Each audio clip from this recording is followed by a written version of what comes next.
Good morning, Cameron. Good morning.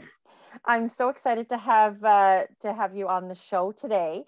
So you and I have known each other for a few years now. We met through Startup Canada and through the Mhm. Startup New Brunswick initiatives, and it was actually in Miramichi that you got an award, a Young Entrepreneur of the Year award, and you have some Miramichi roots, so that was exciting as well. Yeah, So why don't you tell our viewers a little bit about who is Cameron Ritchie and what brought you to winning that Young Entrepreneur of the Year award? sure.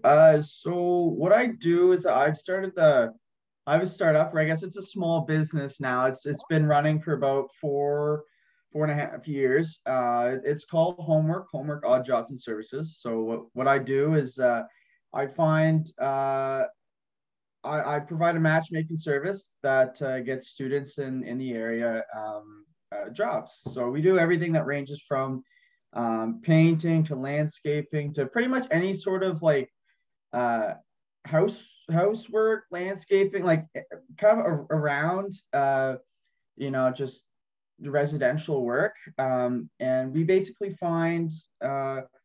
we find like really hardworking students in the area that are just really eager to put in the work, and that's what we do. We connect them with homeowners that need the work. So like I said, we've been doing that for about four and a half years now, and of course, as time goes on with COVID, things have changed a lot with our model. But as far as getting the award in I got Young Entrepreneur of Atlantic Canada there in Miramichi, which Mhm. was really sweet. I think that was that would have been 2020. That would have been a 18, year going from 2017 to 2018, I think, 2018. or Yep. maybe It was, yeah. 2018. Yeah.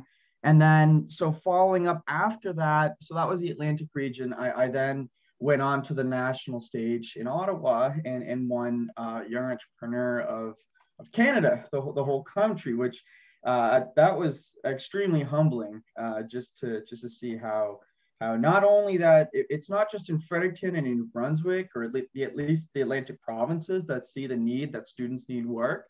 Mhm. It's actually just across Canada. So naturally speaking, of course, there's a problem with, not a problem, but with COVID has really shifted, um, you know, people's employments, both their employment situation and how it's even their just jobs as a whole. You can only imagine, how that's reflected our model. So That's right. That's right. yeah. So how did you come up with this idea? Was it you just looking for work and then you had a couple of buddies who said, "Hey, I'll help you out," or like Mm. what made you decide on this particular kind of sector or industry or startup, and how did you rally a community around you to actually make it a business? Right. And Clarissa, that's a great question. Like, it was all just listening, because I find from a lot of stories that I've heard, that's where a lot of businesses come from, is just listening to the community, right? So Yeah. like I had so I was at that point, I was in grade 11. I was still a high school student, and I knew a lot of really great, um, amazing students. They had a amazing driven personality. They have no reason to not have a job, but they couldn't find employment for a lot of different reasons. It could range from just having a busy sports schedule. It could be a busy school schedule. It's all over the place. And so there was a little bit of I knew a lot of friends that were like that. But on the other hand, I heard a lot of my parents' friends, or even coworkers, or just adults in my life, also on the other hand, saying, you know what, I got so many things that I need help with, and I just simply can't. I can't find the work. Hmm. And so there was a little bit of a spark in my head where I was like, what if I just match these two people up? Like, even if it's just a one-off job, that student still gets work. And then that homeowner over there still gets the help that he needs. So it's just kind of a natural connection that I made. So um, that's where it all sprung up. And you know what? It was I'm not alone in this venture. I've had so much help from the startup ecosystem Hmm. here in Fredericton and New Brunswick as a whole. It's because I was, once again, I was in grade 11 when I Mhm. started that, so I had no experience with entrepreneurship and how to start a business. So Mhm.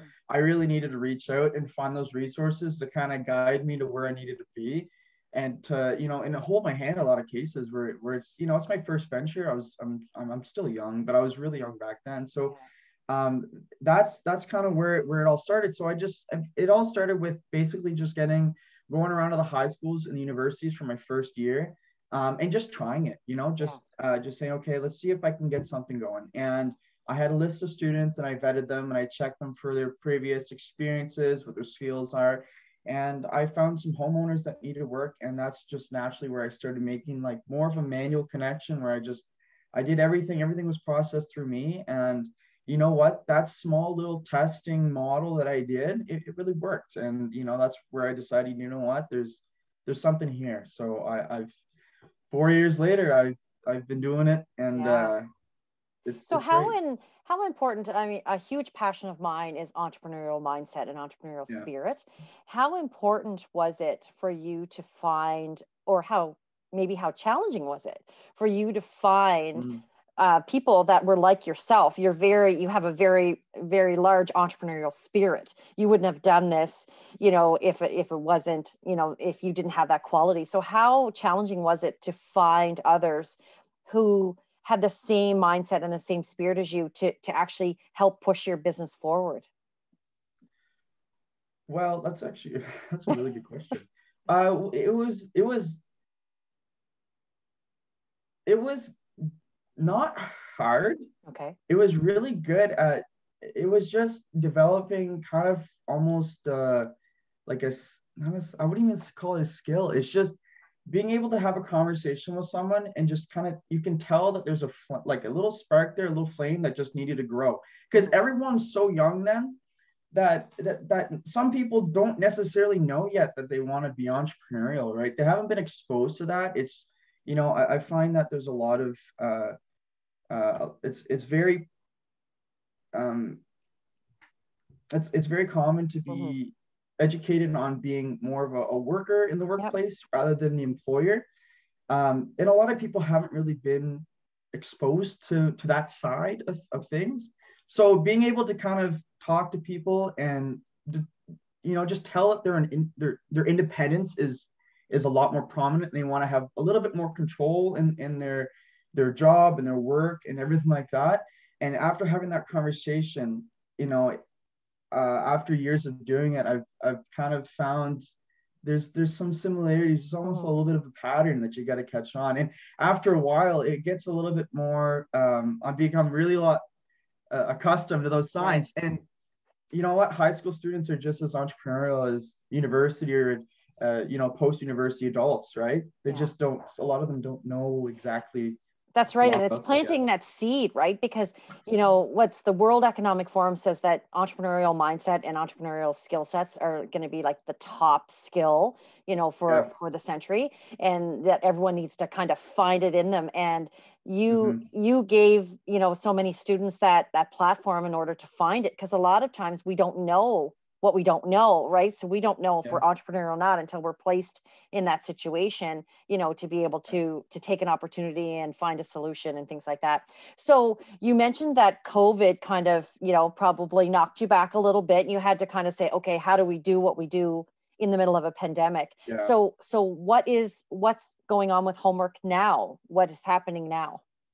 Right. So we'll see how this summer works out. But last summer was like almost right off, whenever everybody was still kind of confused on what's going on, right? So like we had a really late summer. Well, I didn't have an office working this summer, of course, because I mean that's really um, the office space and how the collaborations, everything work with every business is just kind of thrown on the wall right now. It's really hard to, pinpoint a best method. Of course, since a lot of times in person is not an option. But as far as how our workers go, we had a late season, because usually we start as students, finish school. Usually that's when our busiest operations are, because we have our Right. workforce. So the thing was is we had a late late season start because I had to figure out what we needed to operate and what we needed to change, because we're a very interactive service, right? Like we want our premise is to put those amazing students on the forefront and have them interact with the community, get those connections, be themselves, right? So to do that and make sure everybody was safe with the precautions, social distancing, the sanitization mat, all that, it was challenging for everyone. Of course it was challenging, but a lot of it was, as long as you got that covered, and making sure all my workers, we had to do it kind of in groups this year. So we had teams, and only the teams would interact with each other, so that if something was to happen, which it hasn't, but in the case of, we knew that team has only interacted with that team rather than other teams. So it's easy to trace the interactions. But also with the clients, we deal with a ton of seniors and older people, and they're so sweet, but they're also the most at risk if something was to happen. So we're very, very strict on making sure we're sanitization, making sure that we're distancing, to make sure both client and our workers are protected. But it's also about more of a reassurance thing. I don't think COVID's great, and we had an amazing summer in the end, and I'm thankful for everybody that participated and helped us out as clients and workers. But I think a lot of it is just making sure you communicate with both parties, and as long as the safety measures are put in place in practice, everyone's happy, because everyone's going through the same thing, right? Absolutely. Yeah. So was there ever a time that you thought, that's it, homework's done, got to close up shop, I don't know how to run this in the middle of a pandemic? No, Clarissa. And the reason why is because I was thinking, okay, I was not thinking it, but I was like, I don't know. It was overwhelming, right? But with every person, every entrepreneur, anybody that's done something, you just got to do it, right? You can't learn unless you do it. And that's, I had some sort of reflection where I was like, I was in that spot when I first started this, where there's a lot of unknowns, and I had to do it. And after talking to a lot of entrepreneurs and business owners alike, they do the same thing. It's like, you know what?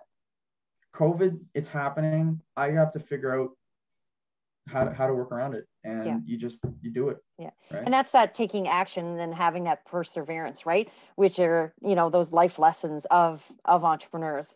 So speaking of life lessons, in your short 4.5 years of being in business, and you started at a great, and I know that you're still young. What is the biggest lesson that you've learned that you can pass on to not just young entrepreneurs, but any entrepreneur? Because we might have a 60-year-old person who's watching this right now who's just starting, and it doesn't matter what age you're at. When you start, you start. So what is the biggest piece of advice that you can give to that person that's starting out? Well, okay.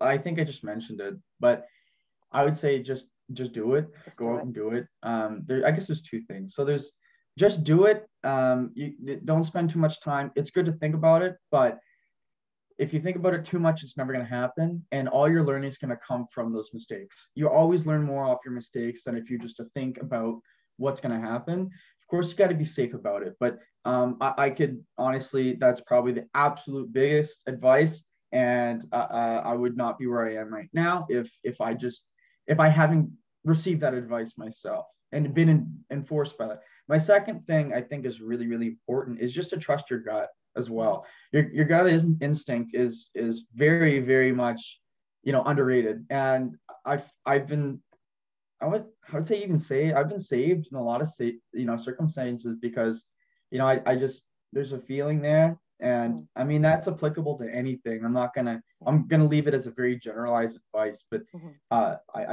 Clarissa, that's really important, and you got to listen to it. That's amazing. Well, thank you so much for being a part of our show. I wish you many, many more years of success with homework, but I know that you'll be successful with whatever you do. Congratulations on your success to date and for overcoming a pandemic. And I wish you much luck this season with homework. Thank you. Okay. Take care.